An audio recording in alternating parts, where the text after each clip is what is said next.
So I did this experiment where I committed to Joe Dispenza's abundance meditations for 90 days straight. Not just casually, but I went all in.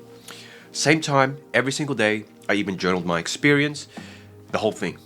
And I tracked everything, not just the money that came in, but all the weird stuff in between that happened along the way as well, such as synchronicities and my actual transformation as well. But I've got to be honest with you, I was skeptical at first. Because I've tried visualization before, tried vision boards, affirmations, all that stuff. And yeah, I'd get a little bit of wins here and there, but nothing consistent. Nothing that actually changed my financial reality in a meaningful and permanent type of way until I did this.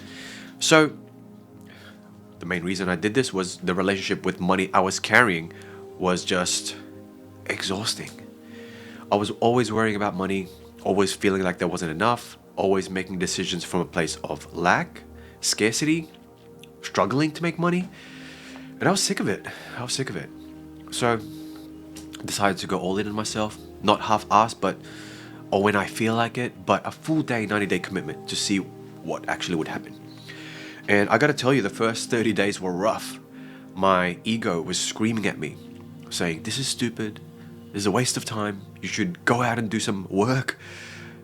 But around day 35, there was something that shifted.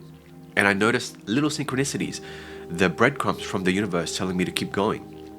There was a random conversation that I had that led to being someone being a client. I had an old contract or a contact reaching out to me with an opportunity. And I started feeling different, physically different, when every time I thought about money or made a decision that involved money. So today I want to break down the entire 90-day journey, and I'll show you the exact meditations that I used, for how long and what time of day I did the meditations as well. I also want to share my mental rehearsal practice that finally clicked after years of trying and failing. And I want to walk you through these 3 phases that I experienced, because this was not a linear process. And I want to share the numbers that I actually manifested, how much I made before and during and after this experiment. And I also want to share the internal shifts that I documented, because they are so profound. And let's be real, we all want to know if this stuff actually turns into dollars. That's the main thing. So before I get into it, this is not some magical think and grow rich type of fantasy. It's about messy and sometimes frustrating, but ultimately the transformation process of changing your relationship with abundance at a neurological level is game changing.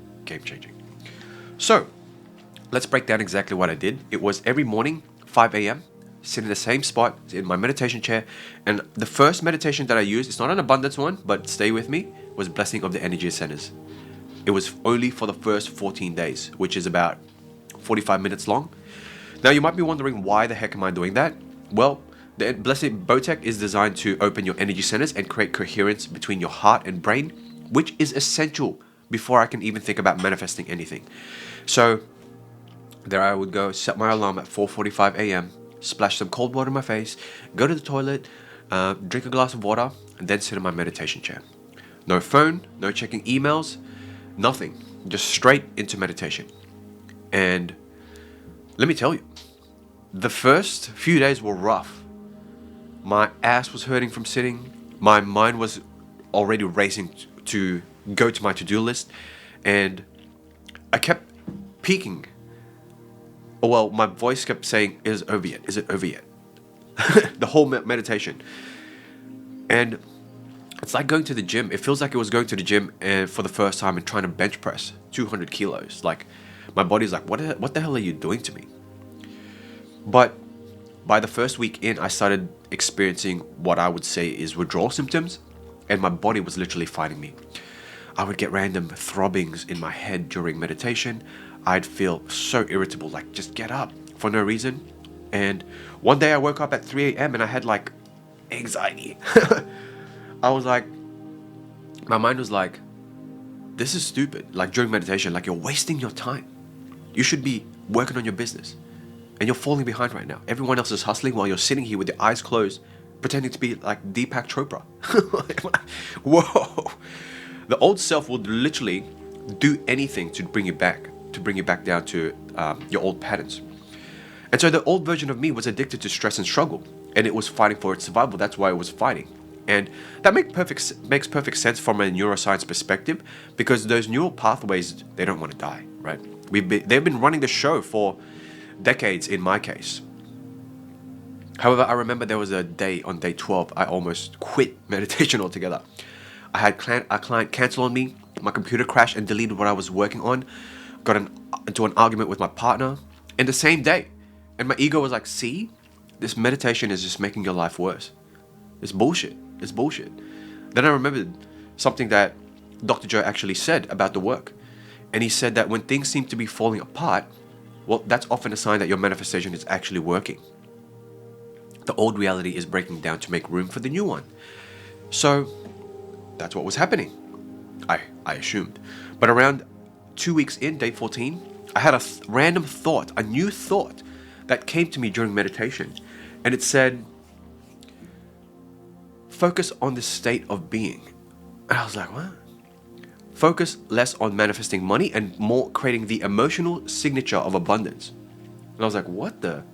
But this was a game changer for me, because instead of visualizing money or specific outcomes, I started asking myself, how would I feel if I were already financially abundant?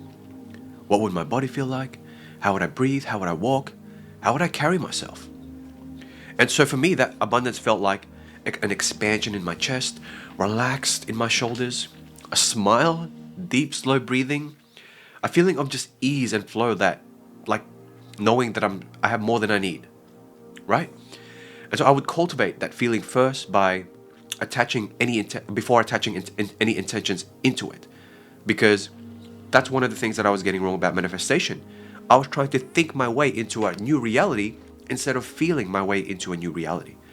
And so I realized that our thoughts alone don't create your reality, but it's your emotions. It's your emotions. Emotions, energy in motions. That's what signals to the universe what you are broadcasting. Because we all have intrusive thoughts. However, they don't manifest until they are backed up by emotion, right? And so I've been doing it backwards for years. I had been trying to manifest abundance while feeling lack. Silly. But by day 15 was when I switched to a different meditation. It was called Dr. Joe's Generating Abundance Meditation. This one is more focused on installing new beliefs and emotions around financial currency into your body. Very short, it was only around 30 minutes. However, at around day 20, I noticed the first real synchronicity. And I was at Starbucks and I overheard someone talking about needing help with exactly the kind of work I do. And back then I was in marketing and sales. So I introduced myself and then boom, new client, just like that.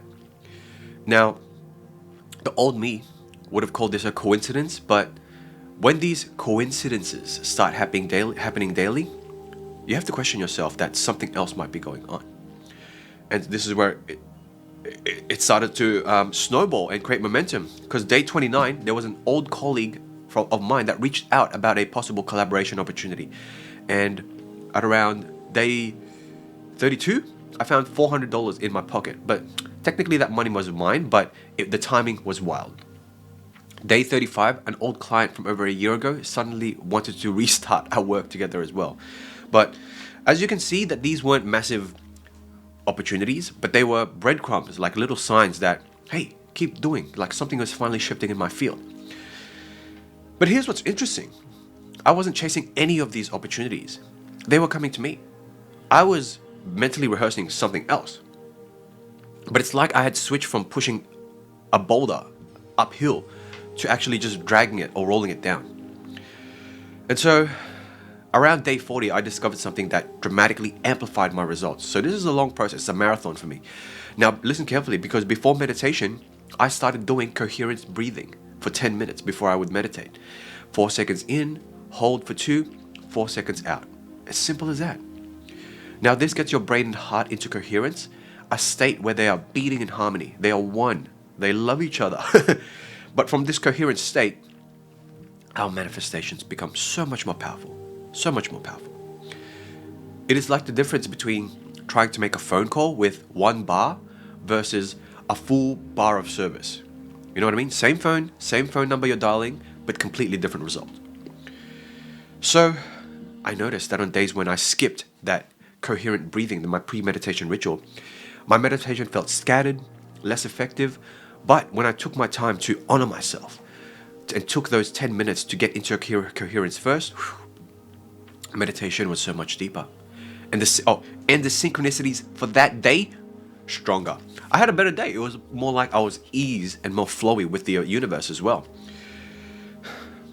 But the biggest shift in this phase was learning to surrender the how. Now, for the first 30 days, I was still trying to micromanage the universe. Like, I'd meditate on abundance, but I would immediately start to plan how to make more money, right? Look for a new strategy for my business, brainstorm new offers, think about people to email, new services to launch as well. But around day 50, I had this crazy realization. My job isn't to figure out how the money comes. My job is to become the person who naturally is open to receiving it, who naturally attracts money. Now, this is the biggest difference between trying to get something and allowing yourself to receive, between chasing and attracting. Okay? I stopped focusing on specific dollar amounts and started focusing on embodying the identity of someone who is financially abundant, who has financial currency. How does that person wake up in the morning, right? How do they make decisions? How do they carry themselves? What do they think about themselves? Do they hold themselves high? Oh, you bet they do. You bet they do. An abundant person thinks they are the best. You know what I'm talking about? Not in an arrogant, cocky way, but like a powerful energy of like, I'm the best, but so are you, right? And an abundant person doesn't check their bank account with anxiety. They don't stress about bills. And they make decisions from abundance, not lack. When I made this shift, within 2 weeks, I started making completely different decisions. I invested in courses that I'd been hesitating on. I raised my current service prices. Not because I was trying to manifest money, but because that's what an abundant person would do. They would basically respect their time as well. And my mentality shifted from, okay, how can I help like these people to how can I help more people, right? So it's a bigger scale now. Now, day 60, I switched to Dr. Joe's Tuning into New Potentials, which is all about stepping into the quantum field where all possibilities exist. This is where things got really interesting. My meditation process went from feeling like effort to feeling automatic. In the first phase, I was trying really hard, like deadlifting at the gym, that type of effort in my meditations. But by this third phase, this meditation, it felt like more I was floating in a river. I wasn't trying to manifest anything, right? I was just being the frequency of abundance. And abundance was naturally flowing to me. Now, listen to this. Day 65, I got a speaking opportunity, a speaking gig, and it paid for more than I made the entire previous month. Day 30, I had 3 new clients sign up for my one-on-one coaching offer without me even promoting it. And then here's the weirdest one of all. Day 75, and mind you, when I did this experiment, it was in March. I received an unexpected tax refund. Now, here in Australia, we usually do our tax at June, July, and receive our refunds, July, August. But the crazy thing was, I wasn't excited about all these things in when I should have been before. Like, don't get me wrong, I was grateful, but there was none of that desperate, oh my God, thank you, like money is coming. It felt normal. It felt expected, like, of course this is happening. This is who I am now. It's so easy to say, but when you're in it, you'll understand. Because by this phase, I was spending about 20 minutes before each meditation just getting myself into heart coherence, right? And I started nothing. I noticed a direct correlation between my level of coherence and what I manifested that day. And you might be thinking, Kev, 20 minutes of breathing, getting yourself into coherence before you even meditate? What the fuck? Let me tell you why I do this. On days when my heart coherence was strong, the synchronicities were stronger. Opportunities were bigger. The flow was easier. Life was easier. External circumstances didn't affect me as much. And I was just in a perfect state of being. I was just in a perfect state, like a happy place where I felt supported. That's the best way I can describe it. On days where I struggled to get into coherence, oh my God, the days felt more forced and the results were less impressive. Now, this taught me something that I carry to my heart till this day. Your state of being is everything. Now, you can do all the right actions, say all the right affirmations, visualize until you are hurting on your head, but if your brain and heart aren't coherent, then you're in a state of stress. If you're in a state of stress or fear, it's going to be hard. It's going to be hard for you. You're pushing a boulder uphill. And that is like trying to broadcast a radio signal during an electric storm. The static just overwhelms the signal. Okay, now let's talk numbers. Let's actually talk about what I manifested, because like while the internal shifts were my favorite, I want you to know that this actually translated into dollars as well. So 90 days, in this 90 days, before this experiment, I made about 12,400. Okay, during the 90-day experiment, I made close to $50,000, $49,700 altogether. And that was last year, so that was pretty good for me during that time. But here's my favorite part of all this. My relationship with money completely transformed. I no longer check my bank account with anxiety. I make decisions from a place of abundance rather than scarcity. I invest in myself without the fear of paralysis, or when I pay for it, it's like, oh my God, that's a lot of money. This better give me a return on investment. Like fear of regret of purchasing, right? I've broken the link between how many hours I work and money earned as well. Before that, I was in the dollars for hours trap. Now, money comes to me in ways that aren't even directly tied to my time and effort. And oh my God, that is the real freedom. That is the real freedom. Not just having more money, but having a completely different relationship with how money flows to and through you. Like, working hard doesn't exist for me anymore. That is all worth it in the end. Now, I want to share my mental rehearsal technique that finally worked for me after years of trying and failing. Now, I don't know, but if you were like me, it felt like when I was doing my mental rehearsals at the beginning, I was watching myself of a movie, carrying myself having money. Like I see myself driving that nice car, living in that big house, but I was visualizing in third person. And that's weak. That is a weak visualization. So what worked for me was first person mental rehearsal while engaging some of your senses, okay? I wasn't watching myself be abundant, but I was being in abundance in that visualization.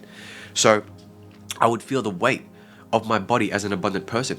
I would notice how I was breathing, how I would look through my own eyes at how I interacted with others as well. I would feel the emotions in my chest and belly. And I would engage all my senses in my mental rehearsal. So, for example, if I am being congratulated by receiving $100,000 or whatever it is, how does that abundant person version of me see themselves? What do I feel when someone is congratulating me for my $100,000? What do I hear when they're congratulating me? Are they clapping and high-fiving me, right? Do I feel the hug? This full sensory first-person mental rehearsal is what creates a neurological change, just like it's happening in real life. Because your brain can't distinguish between a vividly imagined experience and a real one. Now, another game-changing moment for me was my journaling method. Like, I can share this with you right now, because after each meditation, I would write down how I felt during the meditation, physically and emotionally, if I would get any insights and ideas that actually came through as well, and if I encountered any resistance through old patterns that I noticed coming up in meditation. Now, I would also jot down by the end of the day what synchronicities happened the previous day, so I'm not actively chasing in synchronicities, okay? Now, this helped me to identify patterns that I would have not noticed otherwise. For example, I realized that whenever money came in unexpectedly, I would immediately worry about when the next money or payment would come. And then what I was doing when I did that is effectively cut off the flow of abundance with my anxiety. How funny is that, right? The universe is already giving me what I wanted, and I'm like, my survival emotion is like, dude, is this even gonna last? That was a fluke, right? We are so funny. Now, the final and most important lesson was the difference between wanting abundance and embodying abundance. When you want something, you're operating from the frequency of lack. Because we're telling the universe, I don't have this and I want it. And the universe, which responds to our energetic signature, loves us and gives us that. It keeps us in the state of wanting because it's matching our energetic signature. But when you embody abundance, when you feel it in your cells, when you're operating in that state of being, you're telling the universe, this is who I am. And the universe responds by matching your frequency. And it is the difference between chasing and attracting, between trying and being. And so was it worth it? You betcha. But not just because of the financial results, but this 90-day experiment showed me that we have far more control over our reality than most of us realize. And it's not through force or hustle or even doing a new strategy, but through our state of being. Because when you change who you are, your state of being at the energetic level, everything in our external reality shifts to match it. It has to. It has to. That is the law of resonance. And if you're thinking about trying this for yourself, then hopefully hopefully it's not a 30-day battle for you uphill, and it's much more smaller or faster than that. But for me, the first 30 days were the hardest. Your old self will fight for its survival, and I hope you don't have strong neurological patterns like I did. And your environment will also try to pull you back into your old familiar frequency. But I promise you, if you push through that initial resistance, if you focus on the feeling rather than the money itself, and if you learn to embody rather than want, the results will come. The results will come. They will come in ways that you couldn't have planned or figured out with our analytical mind. Because the universe doesn't give you what you want. It gives you who you are. And if you're someone who's done all the work, maybe you've read all the books, done some courses, and even hired coaches, but still feel like you are hitting an invisible ceiling, then what I want you to know is that the real shift doesn't come from trying harder, but it comes from upgrading the identity and our nervous system that actually run the show. And that's what changed everything for my clients like Laika, Tanya, and Zarina. And if you want to see exactly how we broke these old patterns for good and how you can actually map out your own personalized breakthrough, there is a link in the description that takes you straight to my details about my private mentorship. And you can actually see how the process actually works and why it's different from everything else out there. So if you are ready to stop circling around the same problems, maybe expedite the 90-day process into a 60-day process, and you want to step into your next level, click on the link below and let's see if it's a good fit. And if it is, then let's talk. But remember, you've got this. All you have to do is get out of survival mode, get into creation mode. Your heart and brain coherence is your friend in all of this. Okay? Remember that.